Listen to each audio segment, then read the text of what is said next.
They told me I should stop calling myself family. Imagine hearing that in a house where every picture frame still had my face in it, where my handwriting was on the labels of Christmas boxes stacked neatly in the attic, where the kitchen still smelled faintly of the cinnamon I used to use for his. Coffee. I remember standing in that marble hallway, the one I helped design back when marble was still a luxury and not a default, and feeling something so absurd it almost made me laugh, like I had wandered into a museum exhibit of my own life, curated by strangers with perfect posture and flawless manners. I'm 74 now. I live in a small apartment overlooking a parking lot and a line of birch trees that shed like they're trying to forget the seasons. It's quiet here, quiet enough that I can hear my thoughts without them bouncing off someone else's walls. But I wasn't always this woman with the rented furniture and the second-hand kettle that sings off key. Once I had a name that opened doors, and a man who swore those doors were ours forever. When I married Richard, I believed in permanence the way some people believe in God. He had a way of making promises sound architectural, strong, measured, impossible to collapse. We built everything together, the house, the company, the future. I typed his letters on an old Olympia typewriter until my fingers cramped, balanced the books while he entertained investors, smiled at parties that reeked of cigars and confidence. When we divorced 15 years ago, I told myself we had reached the polite end of a long arrangement. We didn't scream. We signed papers, divided assets, said we'd remain civil for Daniel's sake. But civility is a fragile thing. It can rot quietly under the surface while everyone keeps smiling. His new wife, Claire, arrived like fresh paint on damp walls, beautiful, sophisticated, determined to cover every trace of what came before. At first, I wished her well. I even sent them a card the year they married, written in my careful script, as if blessing the replacement would ease the sting of being replaced. For a while, they kept me close enough to appear gracious. Invitations to birthdays, to Christmas dinners that somehow always came after dessert had already been served. Then the spaces between visits grew longer, the calls shorter. My son stopped saying Mom when others were around.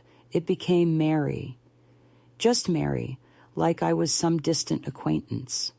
The first time it happened, at a charity event, I laughed softly and told myself he'd just misspoken, but he didn't correct it, and that silence lodged itself somewhere deep, the way a seed does before it learns to hurt. I suppose the beginning of the end wasn't a fight or a betrayal. It was that slow unspooling of recognition, watching my own child edit me out of his biography, one polite omission at a time. When Richard died, I thought grief might draw us together again. I imagined we'd meet in that old chapel near the lake, stand shoulder to shoulder as mourners do, and remember the years that built us. Instead, I was told about the funeral 3 days after it happened. Daniel called, his voice steady and flat as if reading a notice. It was small, Mom, just family. I didn't ask what he meant by family. I already knew. But habit is stronger than pride, so I still sent flowers, white lilies, his favorite.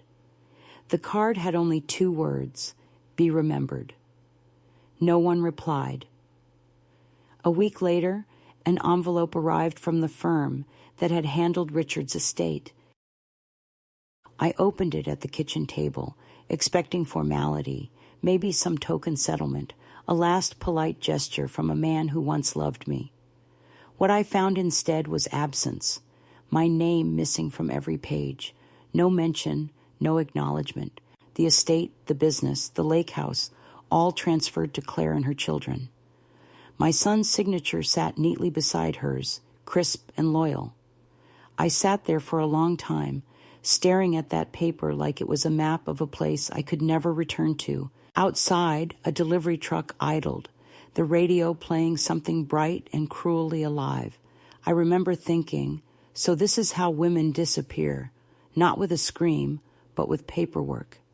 The absurd part was that the stationery had my watermark on it. Decades ago, I'd chosen that design for the company, ivory with a faint gold border. Even my erasure came printed on my taste. I didn't cry. I made tea, the way I always do when the ground shifts.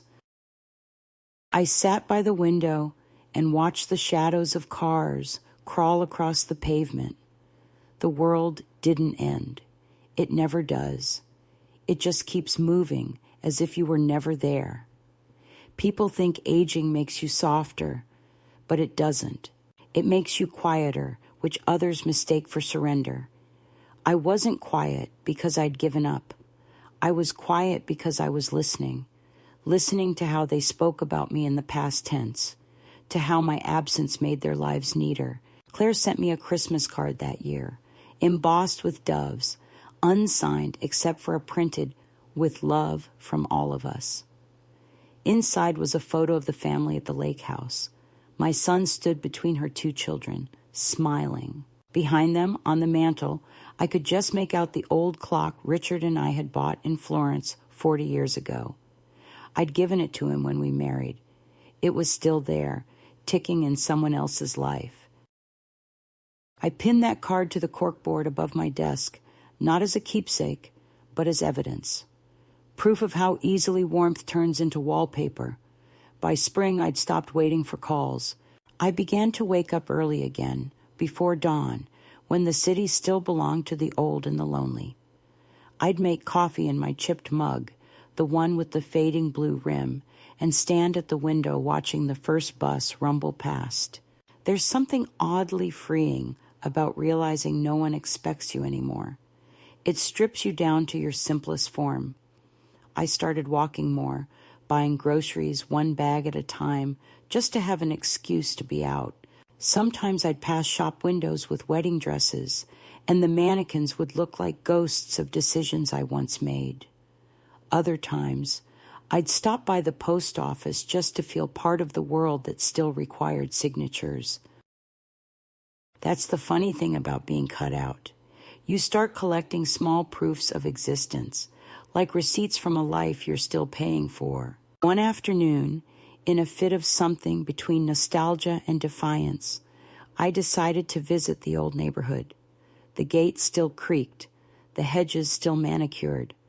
I parked a little down the road, not wanting to seem intrusive. From the car, I could see the house.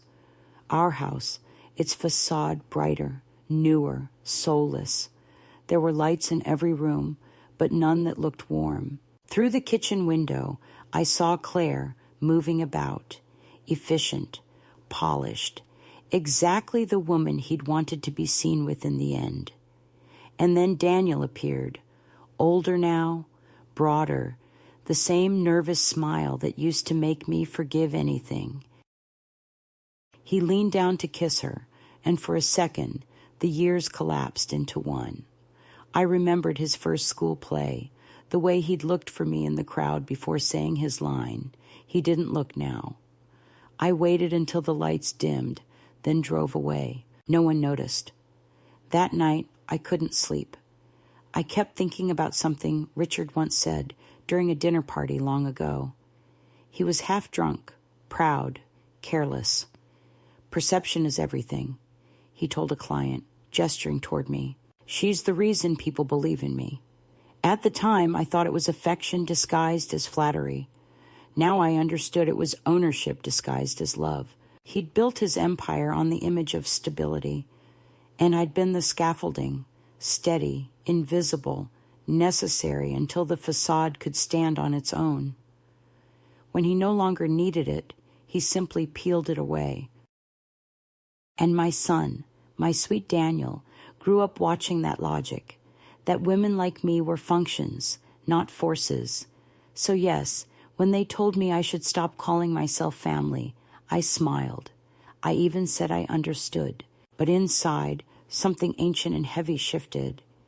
It wasn't anger, not yet. More like the slow recognition that comes when you finally see a pattern for what it is. I realized I'd spent a lifetime apologizing for existing too long in other people's stories. That evening, I poured myself a glass of wine and opened the old cedar chest where I kept documents from the early years, tax records, business papers, letters.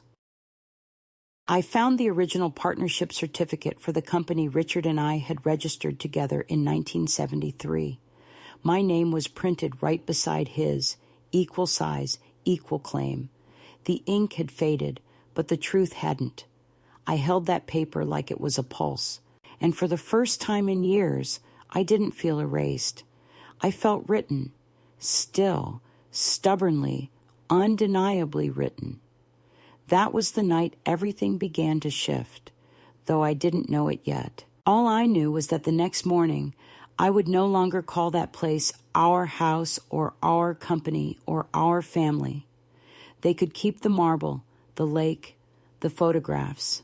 What was mine was simpler, quieter, harder to steal. The knowledge of what I had built and the decision to stop waiting for permission to exist inside it. It began with a letter, a thick white envelope stamped with a name I hadn't seen in years. Grant and Walden, attorneys at law, the sort of envelope that makes your pulse thud before you even open it, because you already know what it means. It was early March, still cold enough that the windows steamed when I boiled water. The kettle shrieked, but I let it scream a little longer than usual, the way you sometimes let anger boil, just to hear its sound.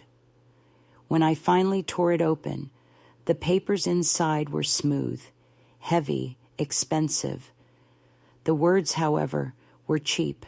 Notification of distribution of estate, it read, followed by neat columns of names and numbers. His second wife, Claire, was listed as primary beneficiary, her children, secondary. Daniel, my son, our son, appeared as subordinate shareholder. My own name was nowhere, not even a courtesy mention.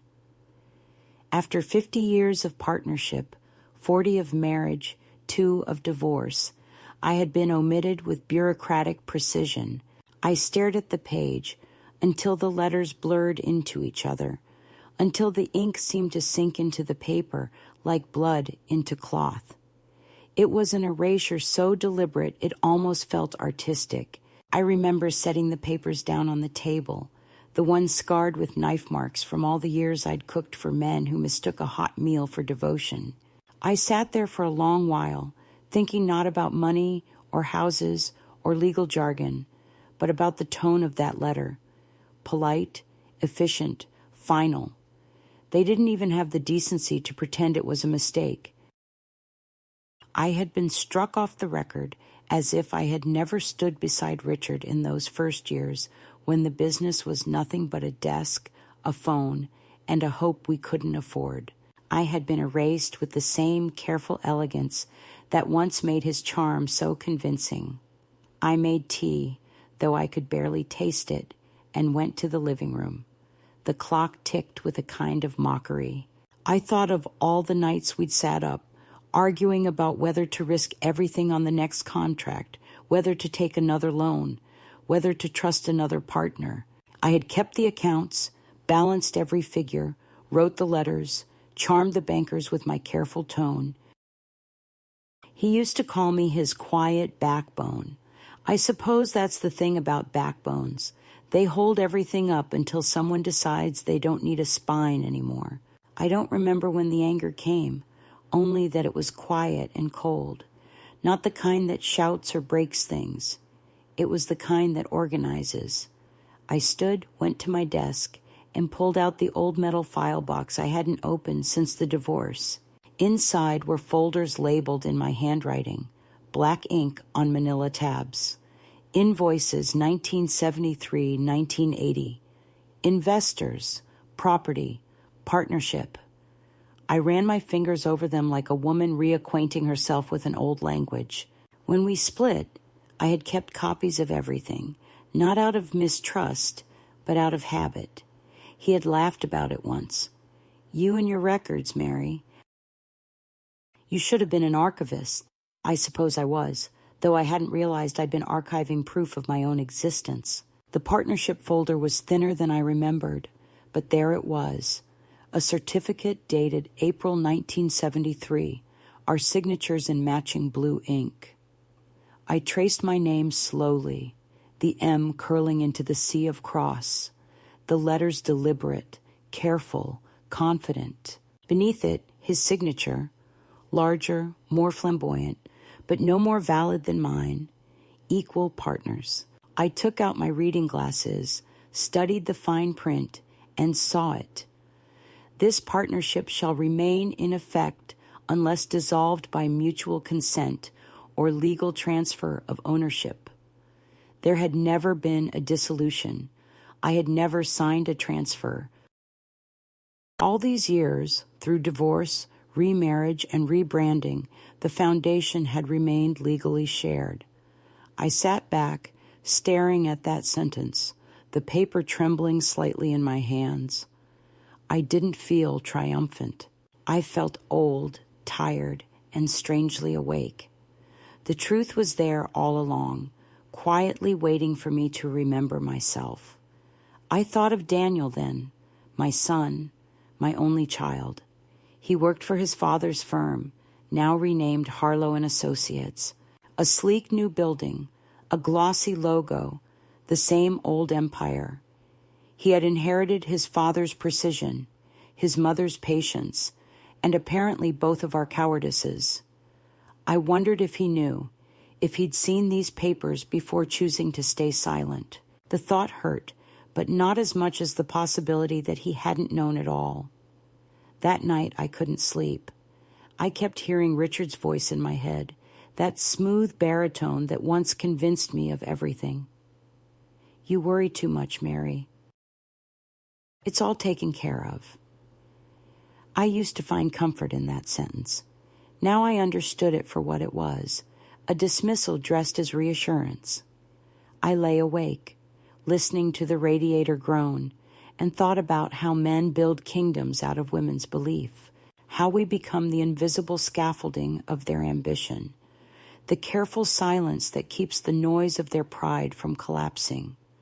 The realization wasn't bitter, it was anatomical, like suddenly seeing the bones under the skin of a memory. By morning, I had made up my mind, not to fight, not yet, but to confront the truth head on.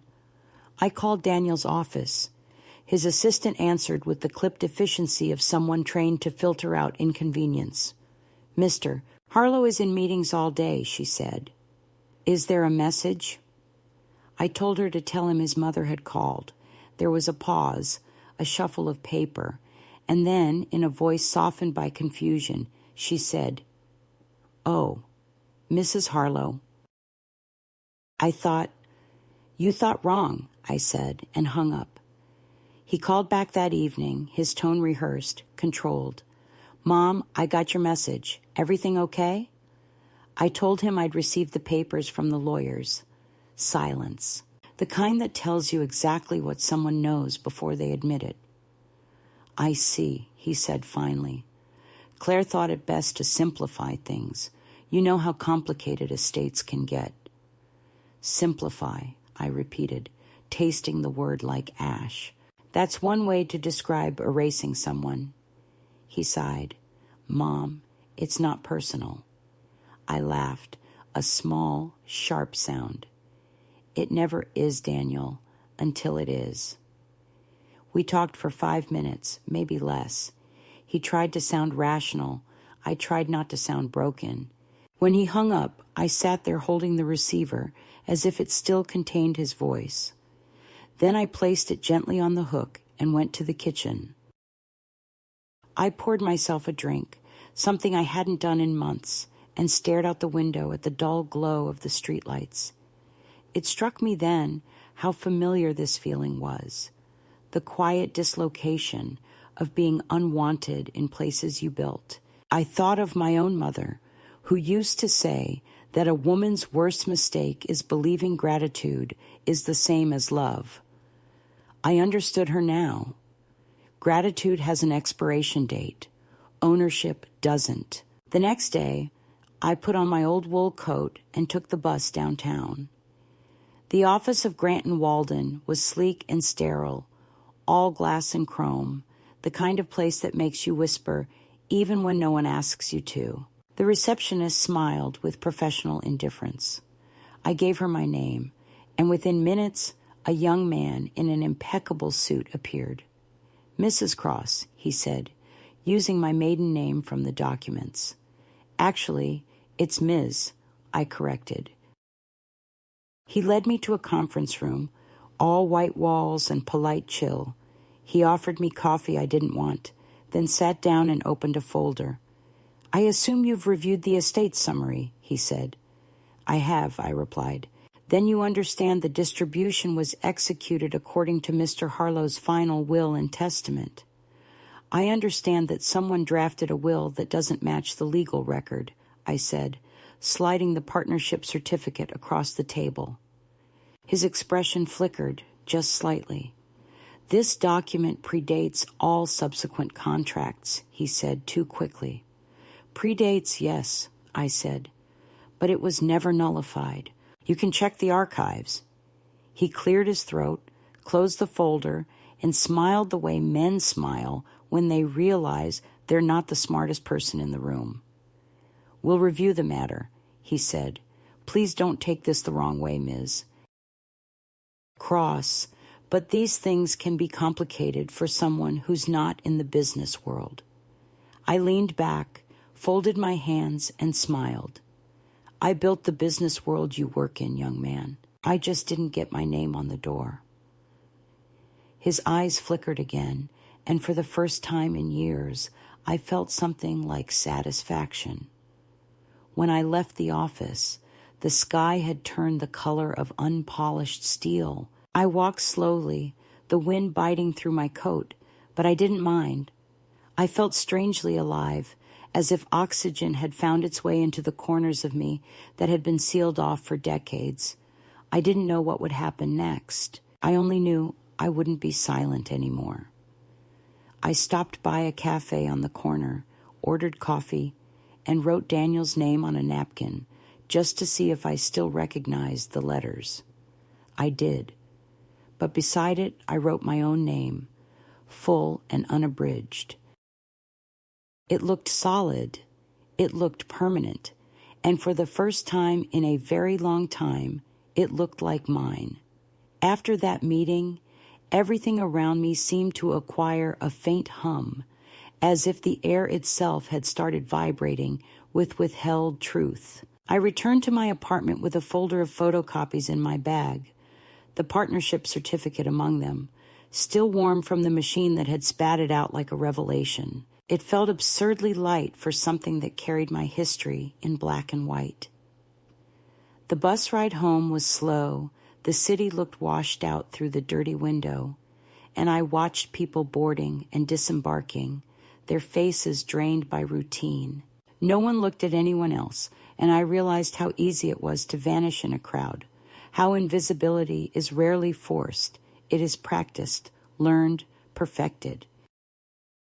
I had been practicing mine for years, so quietly that even I had forgotten what it felt like to take up space. At home, I placed the documents on the table, aligned their edges, and sat there for nearly an hour without moving. I wasn't sure what to do next. I wasn't a fighter by nature.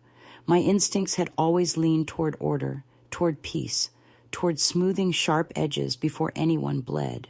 But something in me had begun to stir, an old, unfashionable hunger for acknowledgement. Over the next few days, I tried to return to routine. I went to the market on Wednesday, to the laundromat on Friday, exchanged small talk with the same tired faces.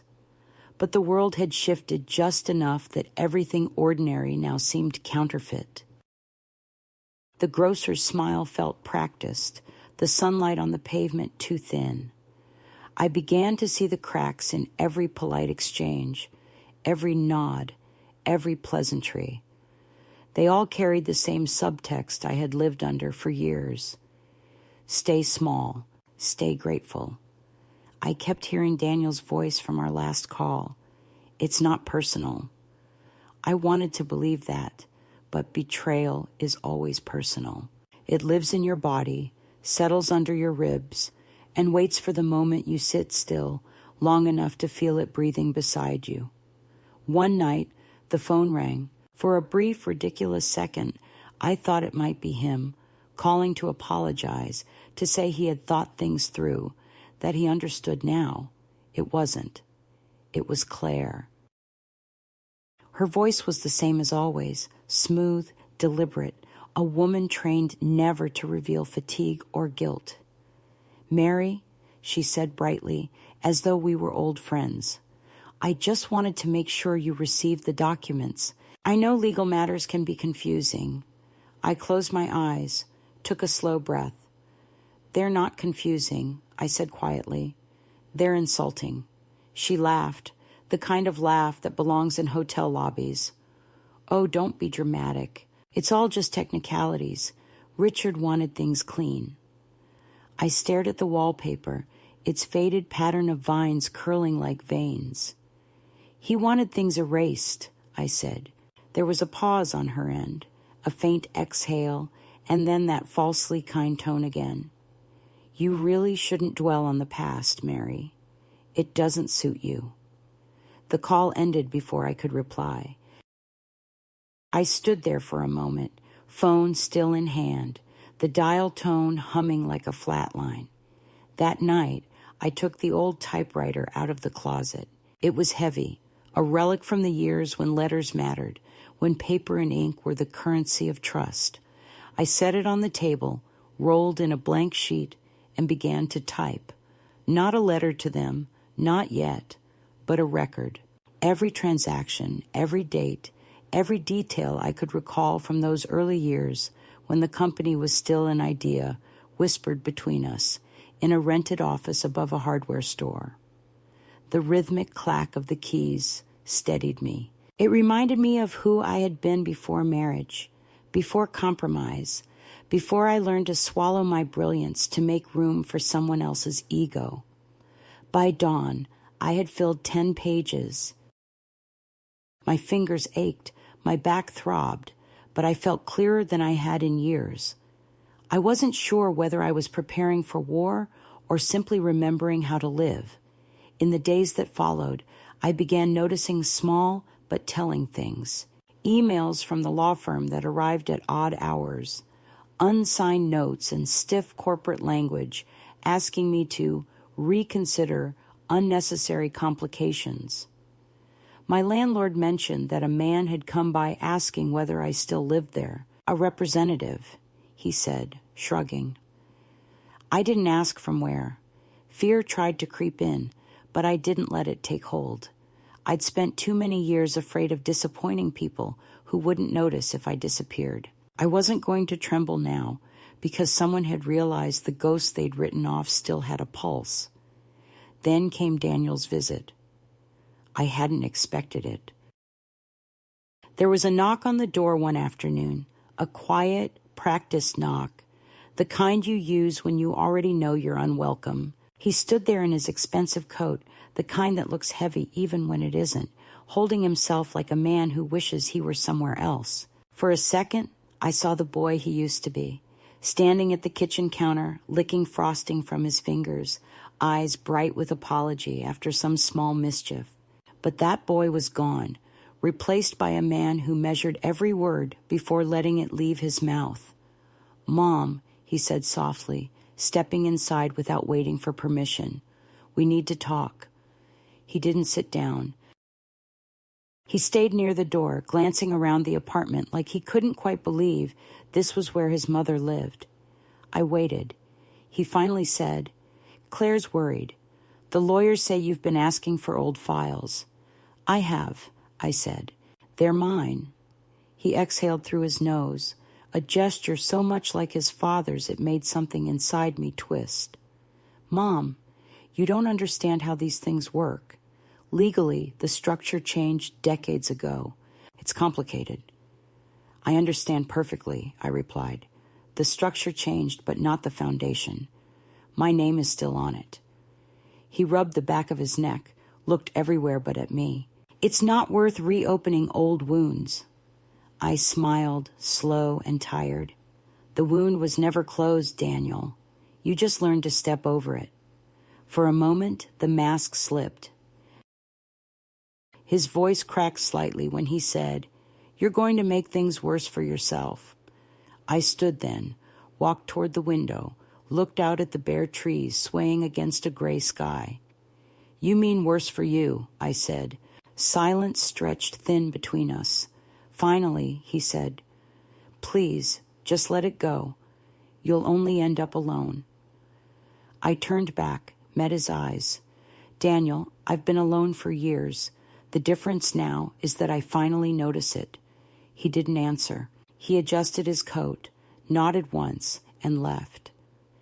The door closed softly, but it felt like a wall had slammed into place.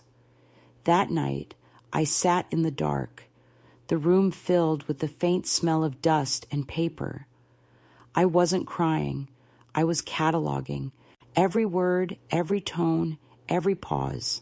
He was frightened, not of me, but of what my existence might unravel. I began to realize that what scared them wasn't my claim to the past. It was my refusal to accept their version of it. Power is built on silence, and I was beginning to speak again. The next morning, I walked to the post office and mailed a registered request for the company's archived filings. The clerk, a young woman with pink nails and tired eyes, stamped the envelope without interest. To her, it was just another piece of bureaucracy. To me, it was breath. When I returned home, I made tea and sat by the window. The sky had cleared, and the light fell softly across the table, illuminating the edges of the papers like they were something sacred. I realized I was no longer waiting for anyone to call, no longer craving apology or recognition. What I wanted was truth, and the quiet satisfaction of knowing I hadn't imagined my own life. Weeks passed. The lawyer sent another letter, this one more formal, suggesting I avoid unnecessary litigation. Daniel stopped calling altogether. Claire sent a bouquet of lilies with a card that read, "Peace is better than pride." I threw it in the trash without opening the envelope. Each gesture, each attempt to pacify me, only clarified what they truly feared, that I might stop playing my part as the dignified ex-wife who knew her place. The irony was that I had no plan for revenge. I simply wanted to live without being edited. One evening, as I sorted through another box of papers, I found a photograph I hadn't seen in decades. It was from the company's early days. Richard standing beside me in a small office, both of us holding coffee mugs, exhausted and young. On the wall behind us was a framed certificate of incorporation, the same document they'd now pretended never existed. I ran my thumb over the image of my younger self. There was a steadiness in her eyes I hadn't noticed before, a kind of quiet certainty. She had built something, not for admiration, not for gratitude, but because she believed in creation itself. I whispered to that woman, "I remember you." It felt like a vow. That night, I slept soundly for the first time in months, not because the future looked easy, but because I had finally chosen my direction. I didn't know yet what form my next step would take, a letter, a visit, a signature, but I knew there would be one.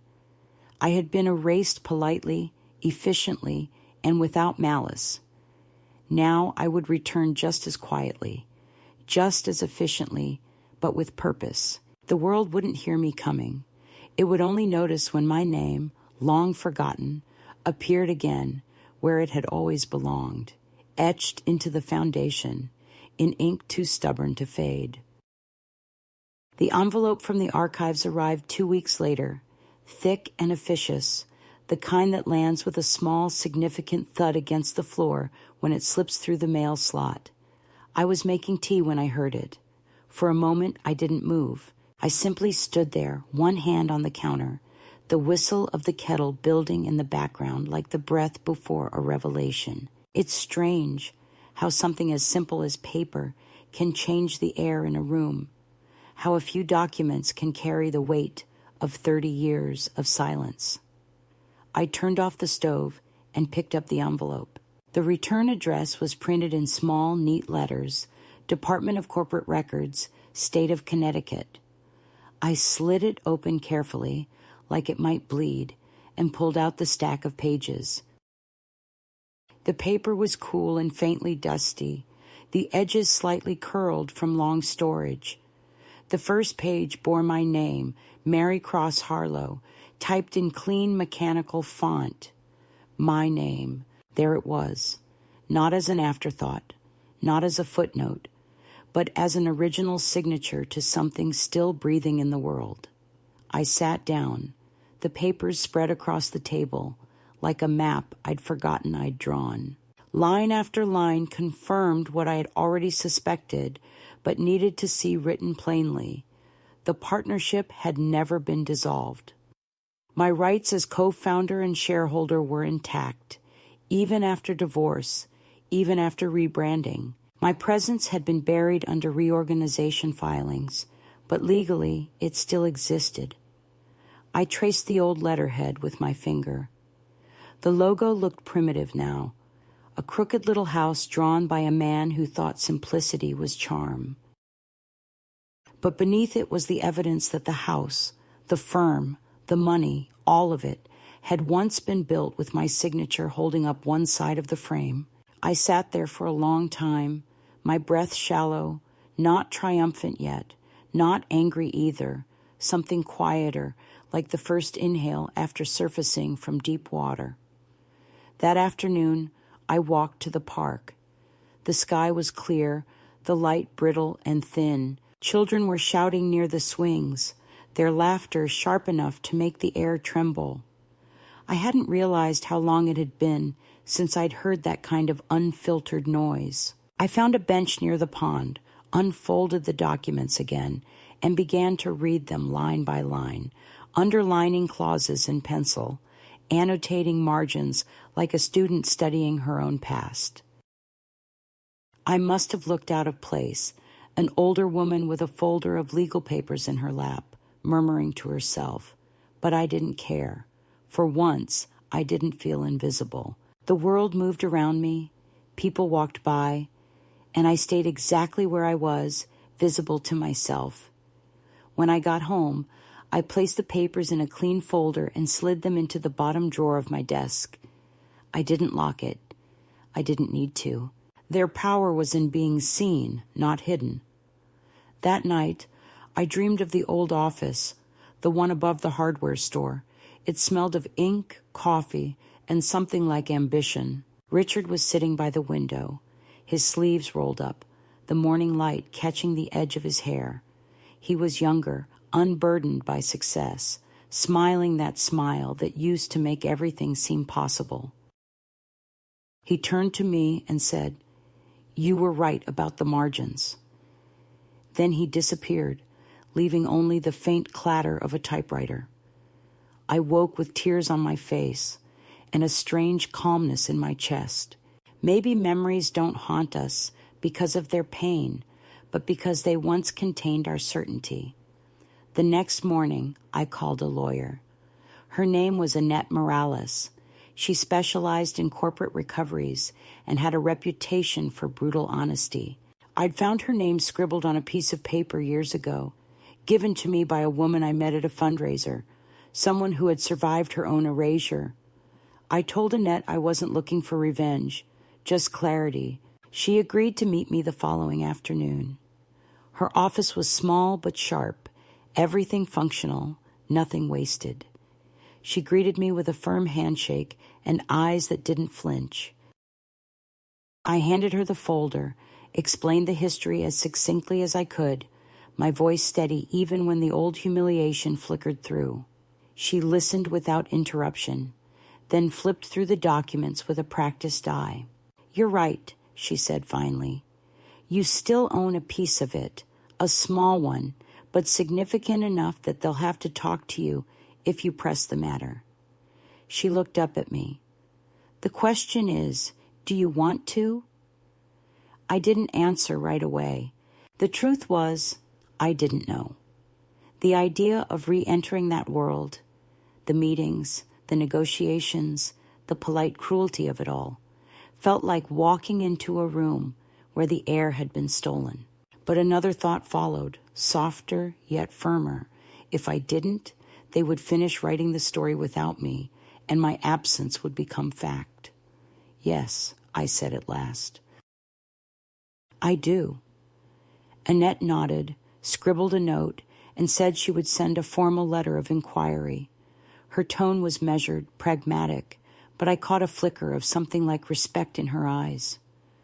They won't like this, she said. They don't have to, I replied. That evening, I cooked a proper meal for the first time in months.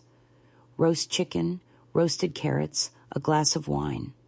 I set the table with linen napkins and the good plates I had saved from my marriage, the ones Daniel once called funeral china. It felt almost ceremonial, a small act of defiance disguised as dinner. The city hummed outside, anonymous and indifferent, but I felt alive in it. I ate slowly, savoring each bite, as if feeding some long-starved part of myself. When I finished, I left the dishes in the sink and sat by the window, watching the lights from passing cars reflect on the glass. The phone rang once. I didn't answer. 3 days later, Annette called. They responded, she said. Not directly, but through intermediaries. They want to schedule a discussion, off record.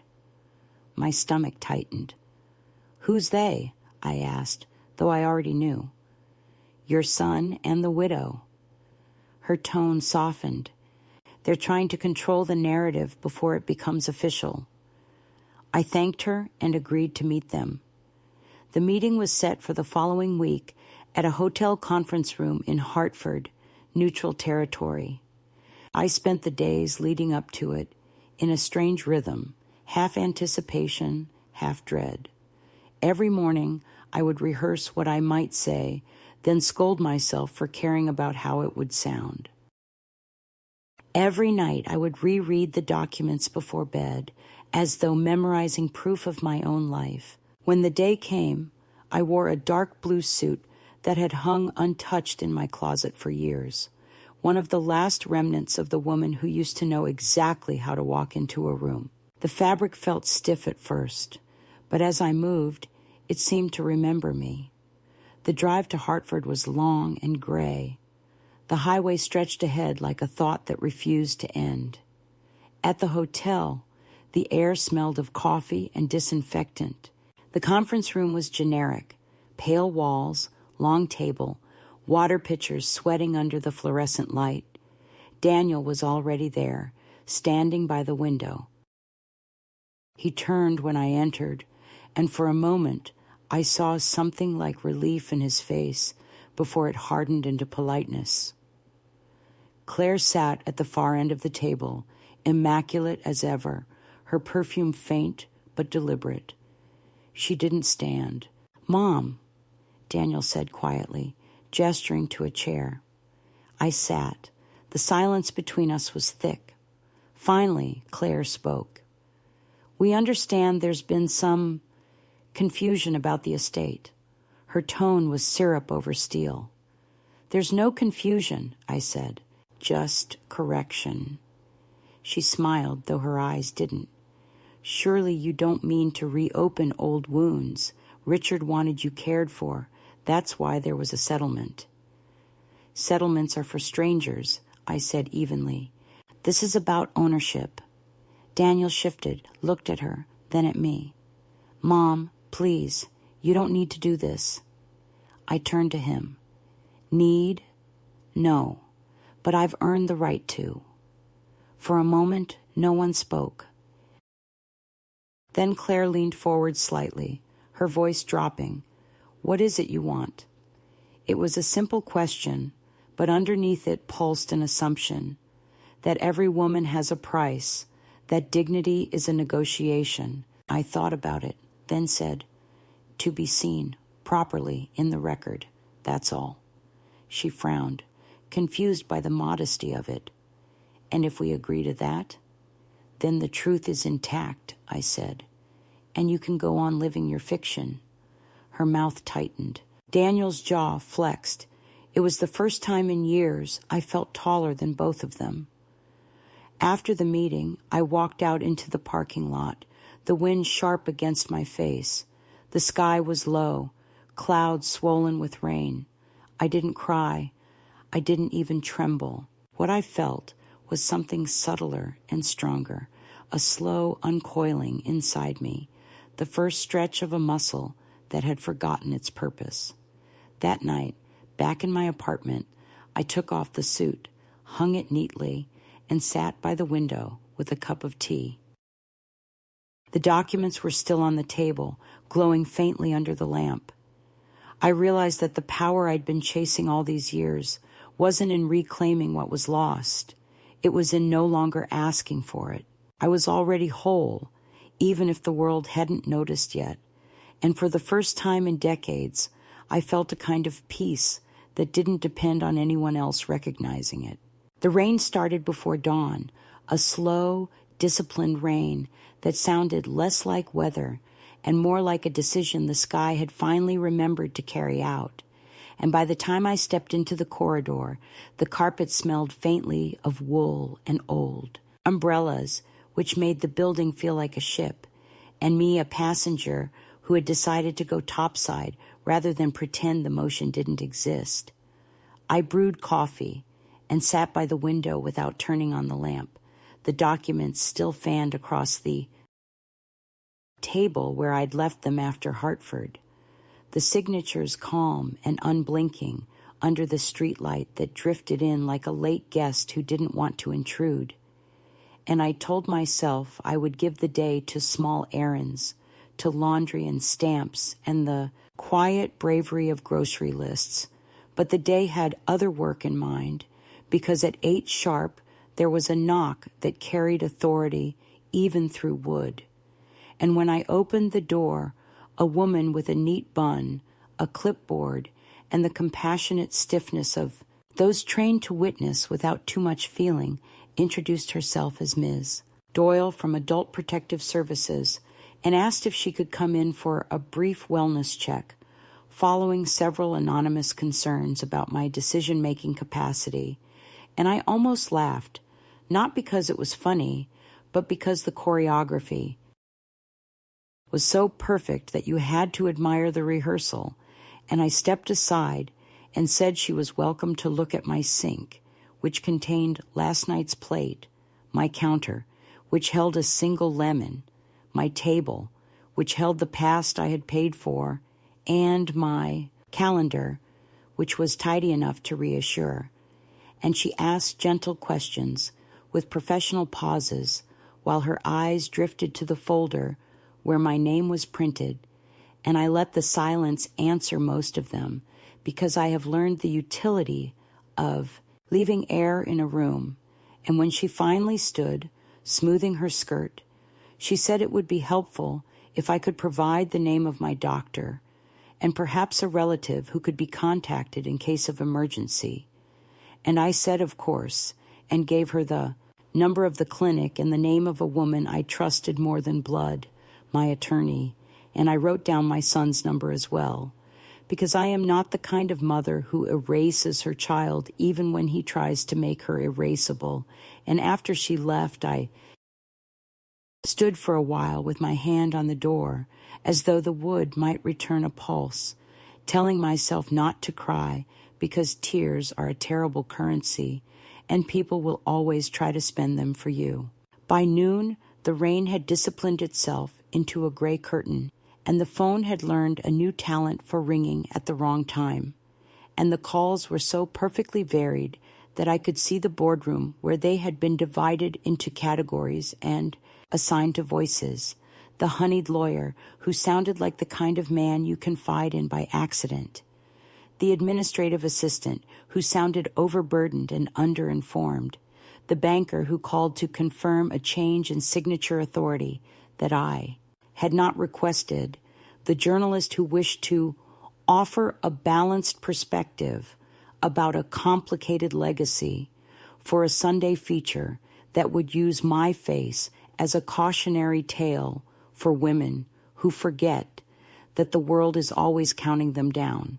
And I did not consent, and I did not rage. I took notes in the margin of an old electric bill, because that was what was at hand, and the notes looked like a narrow staircase, one step per lie, and I felt something brittle in me go smooth, like glass under water, which is when I recognize the shape of a test. You do not need to slam a woman's door when you can make the world knock every hour with questions designed to make her look unsteady. And I refused to sway, which is why, when the knock came that belonged to my own past, I was steady enough to open. He stood in the hallway in that expensively unmemorable coat, hair damp, eyes tired, hands empty, which mattered because men like my son do not arrive empty-handed unless they have run out of props and must finally carry only their voice. And he said, my name, the way he used to say it when he had scraped a knee and was trying to decide whether to be brave or be small. And I stepped aside and led him into the room that smelled faintly of lemon and paper and the rain. And he didn't sit. He went straight to the window as though the glass could offer him a script, and I put the kettle on because even in a siege, I am a woman who believes in warm things, and I waited while he pressed his forehead briefly to the cool pane, and then turned with the posture of a man who has realized that a confession is not an act so much as a room that you either enter or you don't. And he said that he had not been honest in Hartford, not with me and not with himself.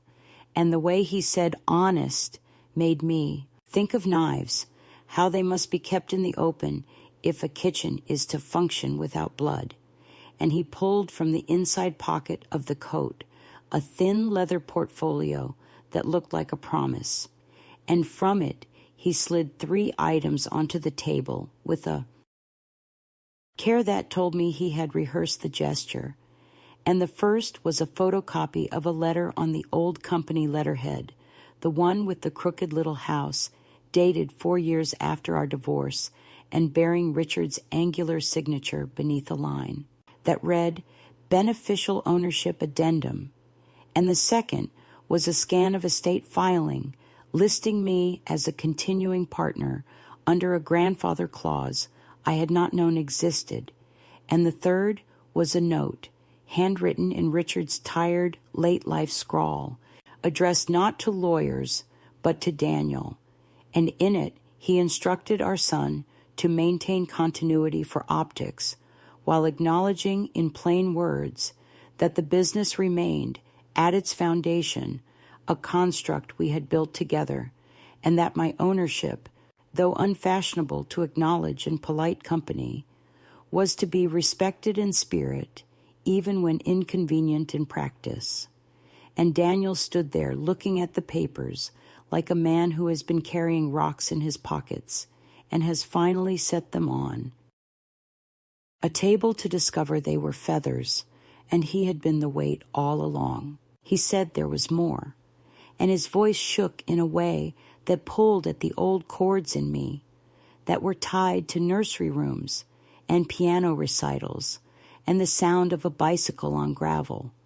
And he told me that after Richard's first stroke, there had been a closed-door board meeting to discuss succession, and that Claire had arrived with a new attorney and a new vision that used words like modernization and streamlining and optics, and that the simplest path forward presented itself as a story in which the past was tidied until it was harmless, and that he, my son, had gone along because he had been taught by both of us that steadiness is survival, and because he had always been good at making rooms feel calmer than they were, and because he had a mortgage and children, and a fear of losing the father he had finally learned how to please. And the story had rolled forward like a well-oiled cart even after the first will was drafted, because narratives gain speed if you build the hill steep enough. And when Richard died, the cart reached the bottom and became the new ground. And in that ground, my name was an inconvenience. And he, my son, had looked away each time the paperwork suggested my existence, and he had told himself it was kindness to avoid conflict, and that I would prefer serenity to accuracy. And he said the sentence that split the room in two, which was that he had known about the addendum and had decided not to tell me, and that he had hated himself every day since. There are moments when grief rearranges itself into a new furniture, and you either walk into the shin of it and curse, or you learn the new map. And I stood still and let the ache move, because it is best to be still when a truth is settling its weight. And he told me that there was a safe deposit box his father had leased under a holding company. No one bothered to investigate because the sums were small compared to the public accounts, and that the key had hung on a nail behind the old office door like a joke, and that inside the box were things which Claire had never been able to access, because even in his most accommodating years, Richard had a superstition about vaults and women he had discarded, and that in this box were the original partnership certificate, yes, and a ledger of early capital contributions in my handwriting, yes, and one more thing that changed the temperature of the room. A letter that Richard had written to me and never sent, a letter in which he admitted that the first years of the company had been saved twice by money from my mother's small inheritance, and that he had allowed his pride to convert gratitude into policy, the policy being that I would never again be invited to a meeting where my presence could be confused for authority, and that he was sorry, not for what he had done, but for what he had taught our son about women who build and then are told to leave the construction site for safety. And I reached for the back of the chair, because the floor felt like a ship deck again, and the rain had graduated to a steady percussion that sounded like typewriter keys. And I asked Daniel where the box was, and whether he had read the letter, and whether he had taken copies, and he said the box was at North River Savings. And yes, he had opened it yesterday. And yes, he had copied everything. And yes, he had prepared himself to be cut off from the family he had been trying to belong to his whole life. I made tea because my hands needed a task, and because there is a kind of courage that travels best inside warm things. And while the kettle found its voice, he told me that the pressure campaign had begun the moment Annette's letter hit the general counsel's inbox, and that the wellness check and the banker's call and the journalist were not coincidences, but the polite artillery of people whose first language is reputation, and that he had come to me not to beg me to stop, but because he had realized that stopping would not return anything except his place in a house where love had always been conditional. And he said he was ready to testify, to sign, to put his name where he had once refused to put it. And I poured the tea and watched the steam rise and thought about the sentence in Richard's unsent letter, where he wrote that perception is architecture, and that he had once used me as a load-bearing wall and then painted me the color of plaster, and I felt not vindicated, but suddenly very old and very clear, because clarity is a kind of age that has nothing to do with years. We sat at the table and spread the documents the way two surgeons might lay out instruments before telling a patient the operation was both necessary and survivable. And he showed me the addendum with its dry little paragraph preserving my share, under a vesting schedule that had never been canceled, and the board minutes where a line item referred to legacy equity anomalies, which was the sterile name for me, and the memo advising that a quiet resolution is preferable to public correction. And I saw, so simply that it shamed me, that these were not villains out of a melodrama, but professionals doing what professionals do when the truth is inconvenient. They wrote around it until the sentence looked like a ribbon on a gift.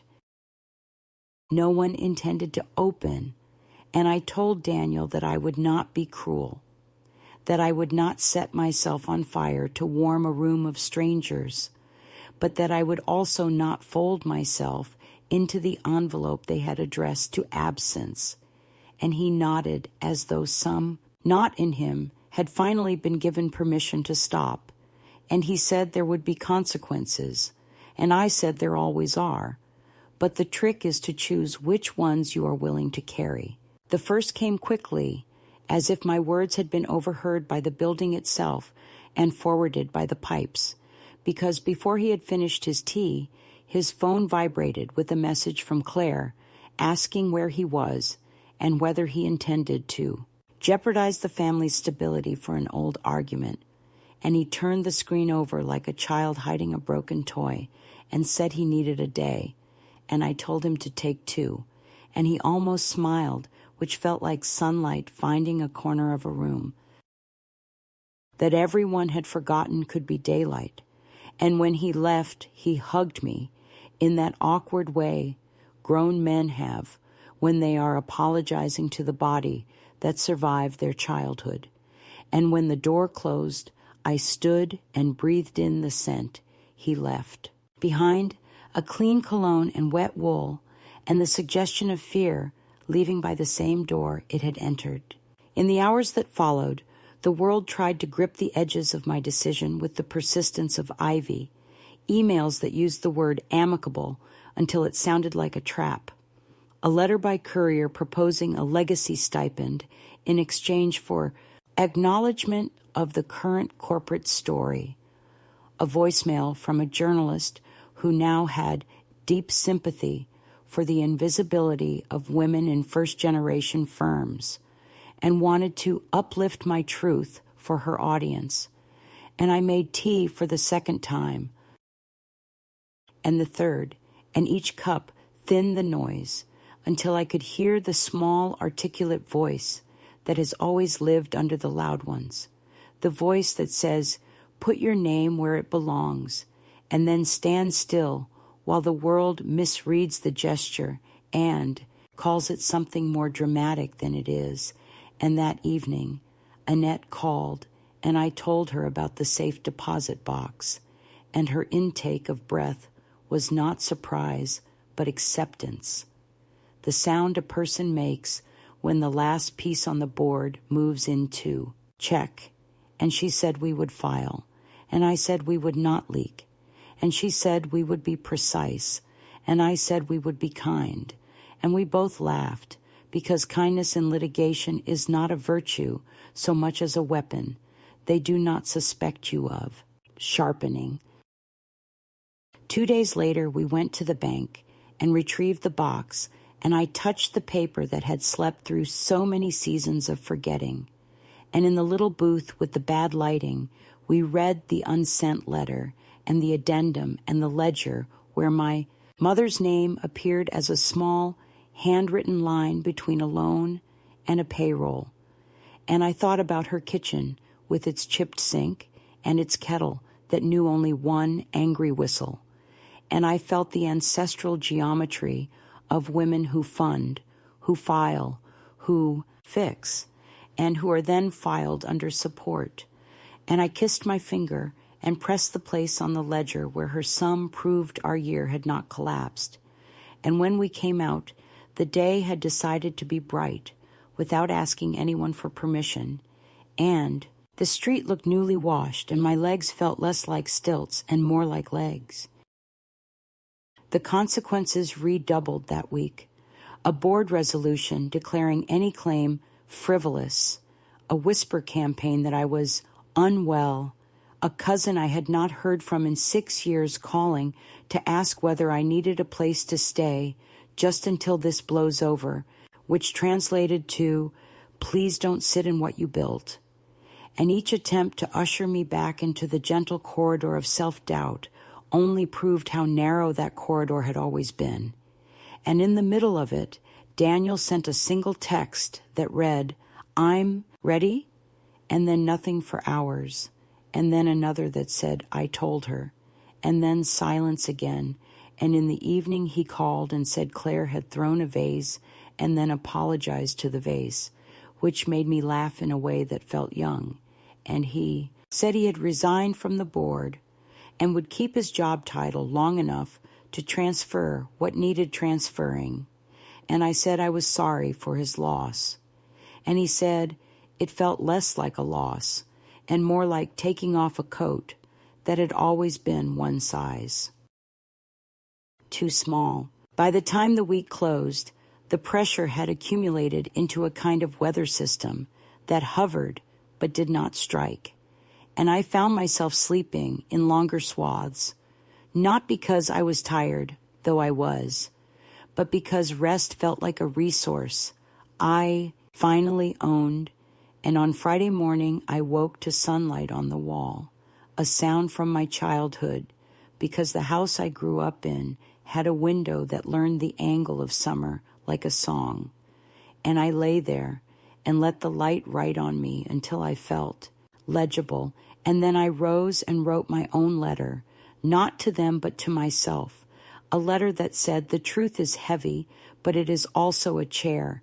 And if you sit in it long enough, your back learns its shape and your breath finds a regular room."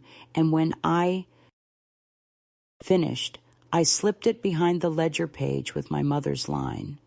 Because lineage isn't a portrait you hang. It's a sentence you finish in your own hand. And then I dressed in the navy suit again and walked to Annette's office where we would sign the papers that would politely inform an entire apparatus that the story had changed, not with a shout, but with a proof. And on the way, the city looked ordinary and moral, trash trucks and school buses, and a man laughing into his phone about a sandwich. And I loved it for that, because drama is not the point. Life is. That afternoon, a final courier arrived with a letter that had been written by a man who had been paid to sound inevitable. And inside the letter was an offer that tried to be generous without being accurate, a number with too many zeros, and a clause with too many teeth. And I set it on the table and made more tea and waited for the kettle to sing, because the best way to answer a performance is with an action that needs no applause. And when the water boiled, I poured it and thought of Daniel, standing by the window telling the truth like a person stepping out of an elevator into weather they had not dressed for and deciding to go anyway. And I felt the future adjust its shoulders, and I knew that the next thing I would do would not be a posture but a deed, and that once done, it could not be undone. And that was, finally, the steadiness I had been hearing all week under the noise, the sound of the door I built being opened from the inside. The morning of the action came without ceremony, as if the world itself had agreed not to make a spectacle of it.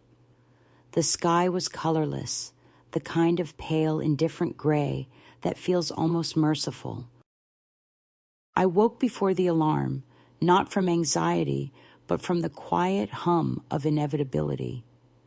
My body had already decided to rise, as if it knew what the day required before my mind caught up. I dressed carefully, not with vanity, but with precision, the way one dresses for court or for mourning, though what I was about to bury was not a person but a silence. The navy suit again, pressed and deliberate, the one that had remembered me when I wore it to Hartford. I fastened my hair into a low twist, pinned it like a seal on a letter I would never rewrite. When I looked in the mirror, I didn't see courage or defiance. I saw something steadier, a woman finally aligned with her own outline. The drive downtown was uneventful, the traffic slow but obedient. The city had that early hour hush before commerce starts shouting. I parked in front of the courthouse, the same building where, decades ago, my divorce had been finalized. The symmetry wasn't lost on me. I remember how small I had felt that day, how the marble steps had seemed designed to remind women like me of their place. Beneath history, beneath hierarchy, beneath men's handwriting. But today the building looked different. It wasn't taller than me anymore. It was simply old stone, and I was simply not afraid of stone. Inside, the air was too cold, the kind of bureaucratic chill that keeps emotion out of business. Annette was already there, her posture neat as a blade, the folder in her hands thick with documents that had been combed and verified until the paper itself seemed ready to speak. She greeted me without softness, which I appreciated. There are moments in a woman's life when tenderness can only weaken her structure. "Are you sure?" she asked, not as a lawyer, but as a witness to consequence. "Completely," I said. We didn't shake hands. We walked straight to the clerk's window, where the man behind the glass wore the expression of someone who has processed too many versions of the same human hope.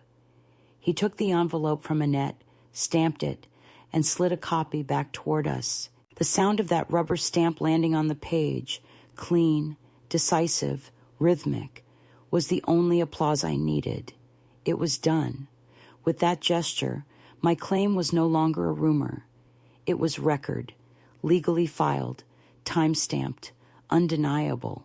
I had exercised my right as co-founder and shareholder, requesting formal recognition of my ownership and disclosure of all assets withheld.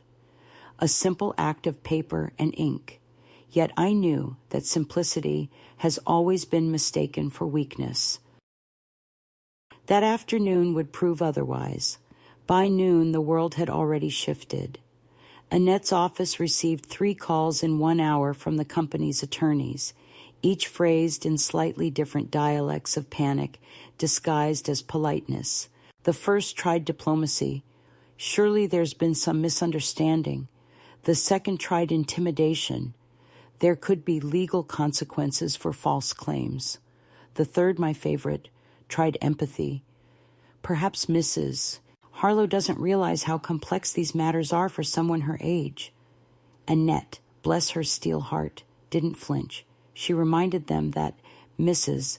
Harlow had signed the founding agreement 49 years ago, and that the document still bore her ink. They fell silent.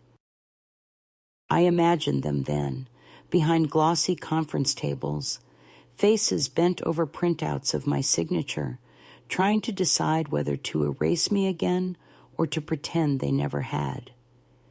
Either choice would break them. The beauty of truth is that it doesn't require an audience, only a surface to land on. By 3 o'clock, Daniel called.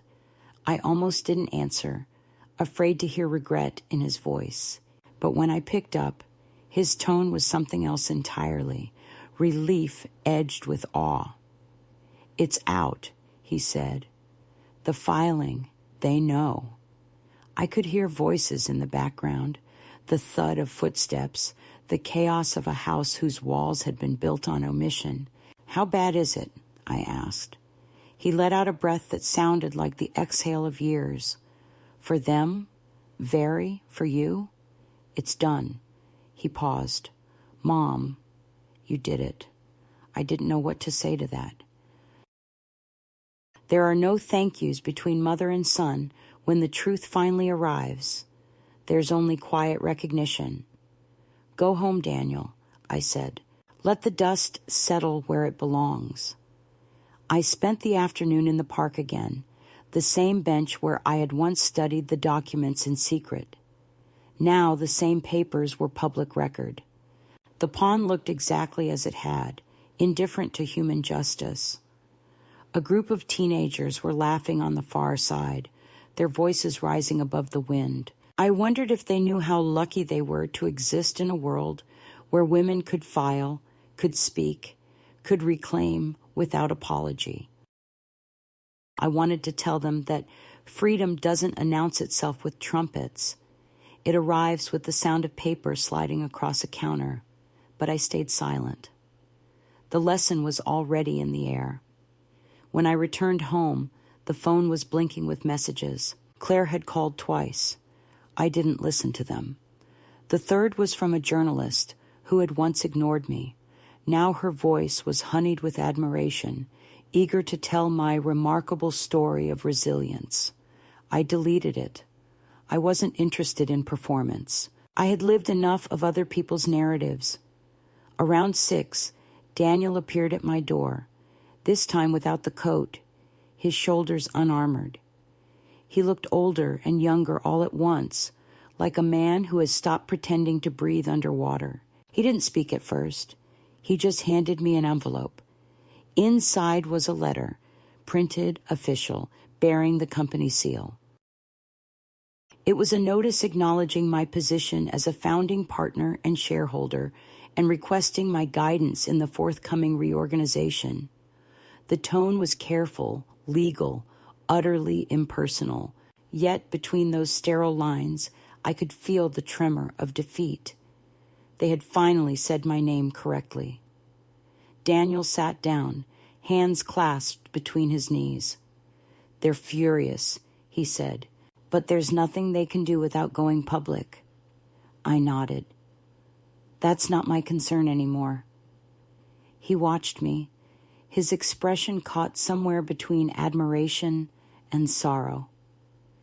"I keep thinking about what Dad wrote," he said softly.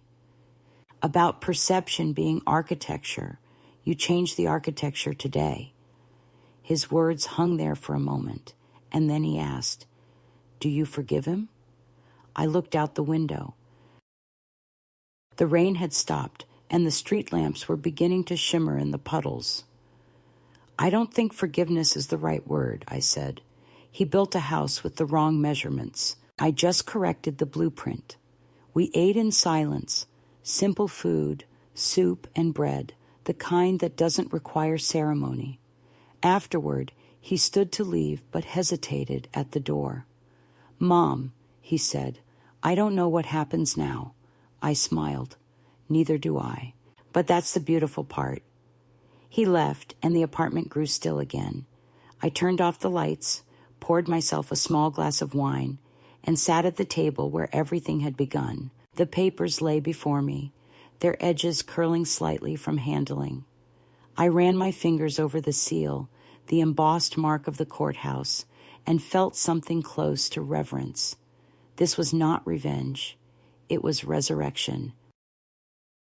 Later that night, the television murmured in the background. My name appeared briefly on the ticker of a local business channel. Founding partner files legal claim in long-standing estate dispute. No photo, no commentary. Just the fact. It was perfect. Facts don't need adjectives. I turned off the screen and let the silence reclaim the room. For years, I had been treated like a ghost haunting a house I once built. Now the haunting was over. The house would have to live with me. Sleep came easily, but before I surrendered to it, I took out the old fountain pen, Richard's gift from Florence, the same one I'd used to sign our first contract. I dipped it in ink and wrote a letter, not to the company, not to the lawyers, but to myself. "You are not an afterthought," I wrote. "You are the origin point." Then I added a final line, not as poetry, but as instruction. When they tell the story, make sure they use your name. I placed the letter in the same cedar box that once held our wedding photos, now repurposed for truth. The next morning brought an email from Annette. The press had picked up the filing, and smaller firms were already reaching out, asking if I would speak about women's ownership in legacy businesses. I smiled at the irony, how the same world that had silenced me now wanted to use my voice as a banner. I declined every request. I had no interest in becoming a symbol. Symbols are static. I was finally alive. As the days passed, the noise began to fade. The calls slowed. The letters stopped. The silence that returned wasn't empty. It was earned. One afternoon, Daniel called just to tell me he'd taken his daughter to the park. "She asked why we don't have any pictures of you in the house," he said, his voice light. "I told her we will." I didn't answer right away because something in my chest had shifted, soft and unbearable. "That's enough," I finally said. "That's all I ever wanted." When we hung up, I sat at the window, the same spot where I had once watched the world move on without me. Now it didn't feel like the world was moving away. It was simply continuing, and I was still in it.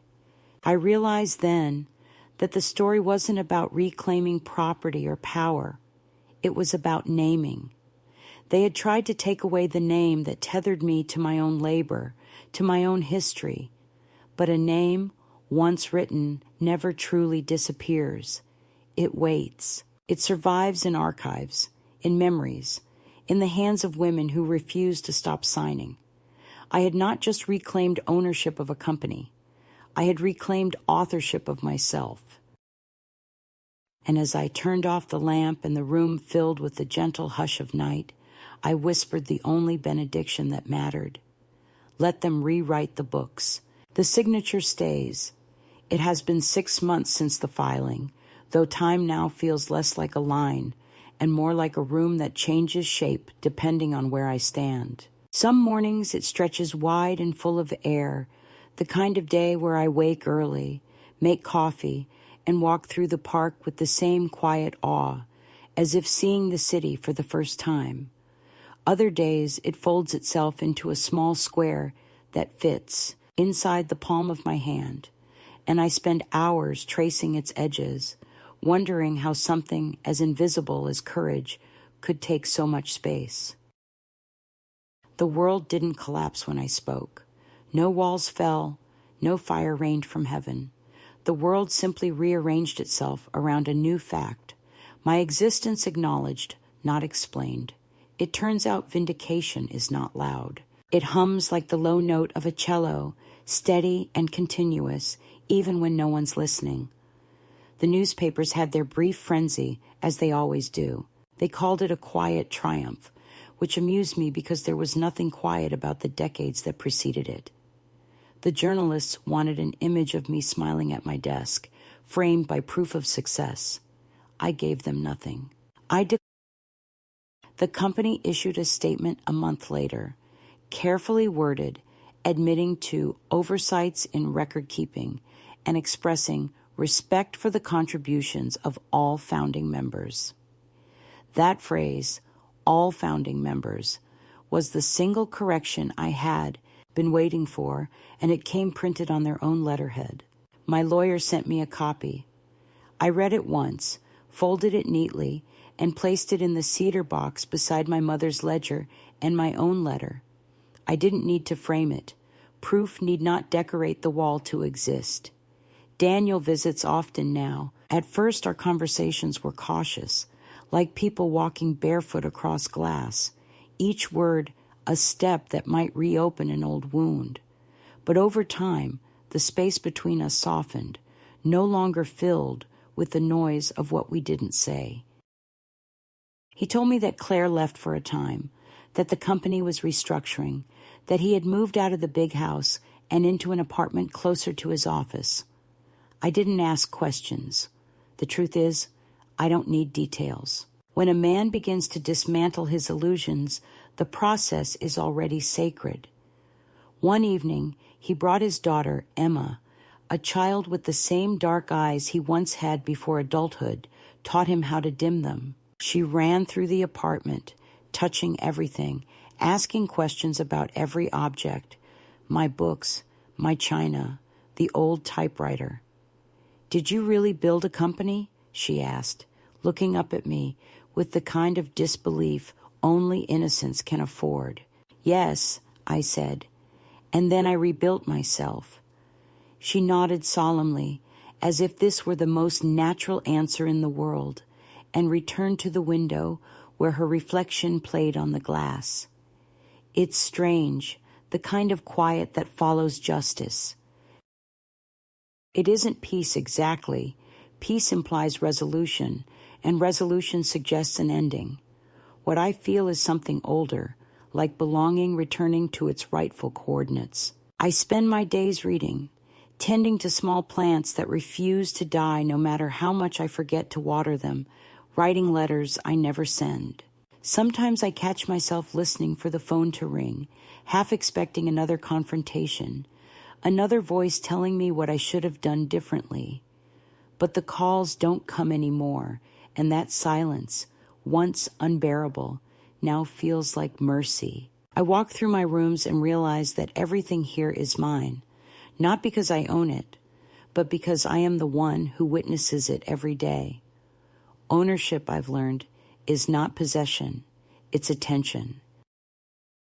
There are moments when I miss Richard, not the man himself, but the possibility of the man I once believed him to be. Memory has a tenderness that truth doesn't always allow. Sometimes I catch a scent of cologne in the air, the kind he used to wear, and for a second I am 25 again, standing beside him in the office, both of us filled with that impossible faith of beginnings. Then I remember the cost of that faith, and the air clears. I don't hate him. I don't even resent him anymore. I have outlived the need to define myself against his absence. The past, when left alone, becomes neutral, neither prison nor shrine. A few weeks ago, I received a letter from the Women's Foundation, to which I donated part of my shares. They wrote to tell me that the first legal aid fund has been established in my name, the Cross Initiative. They help women who have been erased from partnerships, inheritances, histories. I read their words and felt something rise in me, not pride exactly, but continuity.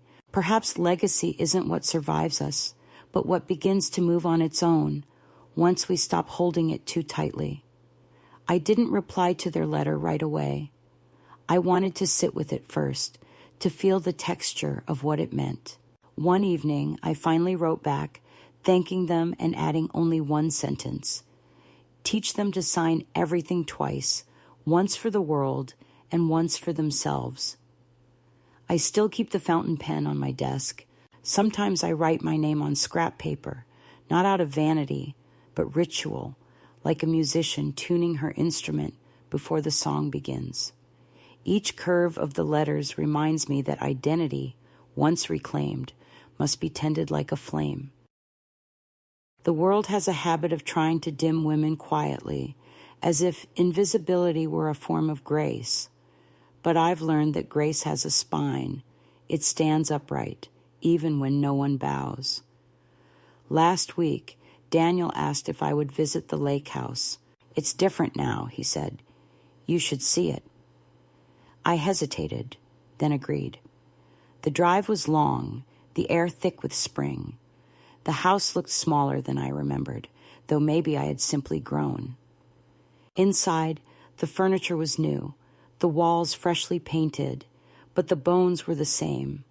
I walked through each room, touching surfaces like Braille, reading the story I once lived. In the study, the clock from Florence still sat on the mantel, ticking with the same deliberate patience.